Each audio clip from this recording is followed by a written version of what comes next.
Holly and I are what some might call weekend warriors. That means we camp every weekend and we have a very short turnaround between those camping trips. In today's video, we're going to share with you some tips that we do to stay sane, less stress, and stay in love.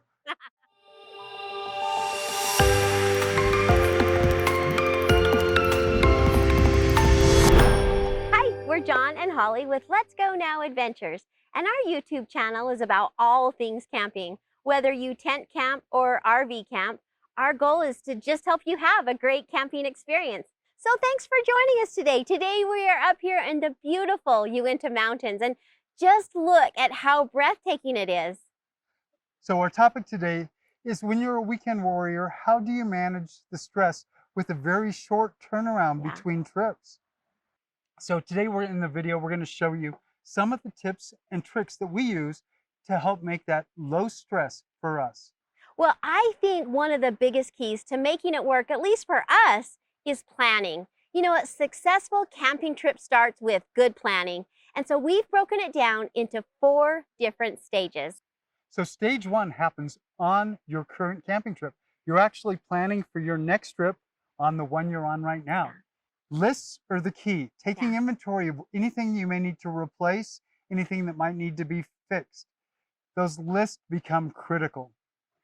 Speaking of lists, we keep a main checklist on our pantry in our RV. So as we run out of something or we need to remember something for the next trip, we jot it down right there and then. It really helps to make our next trip more successful. Another thing is we try so hard to leave the RV clean before we actually leave. You know, a lot of times you've been camping all weekend, you're exhausted, you want to just throw things in, get home and relax. But we have found it's so much easier to leave the RV clean and ready, so the next trip is that much easier and successful. So stage 2 is the ride home. The list goes in the truck with us for the drive home, and we use that time driving to go through the list, make sure that we're on the same page, divide up the things. We're going to divide and conquer. Yeah. We don't have a lot of time to get ready for the next trip. We've only got a couple of days. So we take advantage of that ride home to get ready. You know, another thing we like to do is we like to talk about on the way home what things are going to be different about our next weekend. Like, will we be at a lake? If we are, we want to make sure that we throw the kayaks on top of the truck. You know, is a big group of people coming up? If so, we want to make sure to add the big Camp Chef stove, which we normally don't travel with.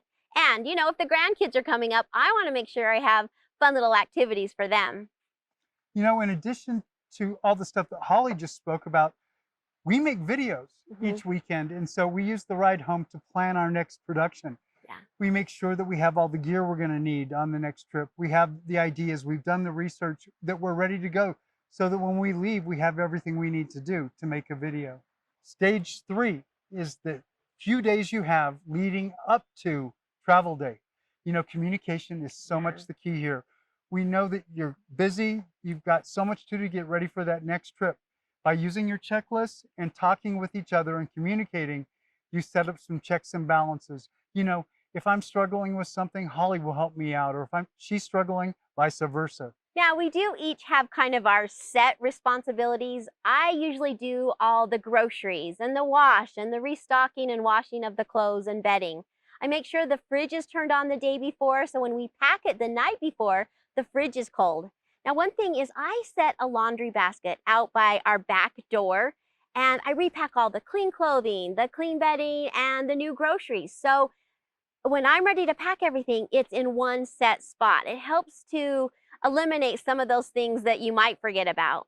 One little tip that I have is we actually have like set towels. So if I'm doing laundry with our regular laundry, I know that the blue and white striped towels go from the dryer to the laundry basket by the back door. So my assignments are usually, if anything needs to be fixed, I'll fix it. I'll make sure that the truck has gas in it. I make sure the rig has propane. If we need to purchase anything from Amazon, that's my job. I've also got a spot in the garage where I put things that need to be repacked and make sure that they get back in the rig. The key to having everything packed and correct is you have a due date, and it's the night before travel. She's got her spot, I've got my spot, and we know that All that stuff needs to be in, everything needs Yeah. to be ready to go the day before. That takes us so much stress off of travel day. And you know what? You will end up forgetting some things, but like us, our trailer is mostly already stocked. So if we do, it's really no big deal. Like last weekend, we forgot to pack the tortillas for chicken tortillas. So we ended up having a chicken salad and it was totally fine. Stage number 4 is travel day. So we don't want a lot to do that day. Yeah. It's all the days leading up to that we worked so hard. Now today, all we have to do is do our checklist, go through them, make sure we have everything we need. We do our safety checks on the truck and the RV, and we pack our valuables like our camera equipment, computers, and our dog. Yeah, don't pack your dog the day before. So thank you so much for joining us. I hope that maybe we've given you some good tips, especially if you're a weekend warrior. Oh, and stay tuned for an upcoming video where we go through all the things that we leave in our rig to help make it easier. Hey, if you got some value out of this video, give us a big thumbs up. We would also love to have you subscribe to our channel. Thank you for watching. Happy camping, and we'll see you on the next adventure. Bye-bye. Bye-bye, James.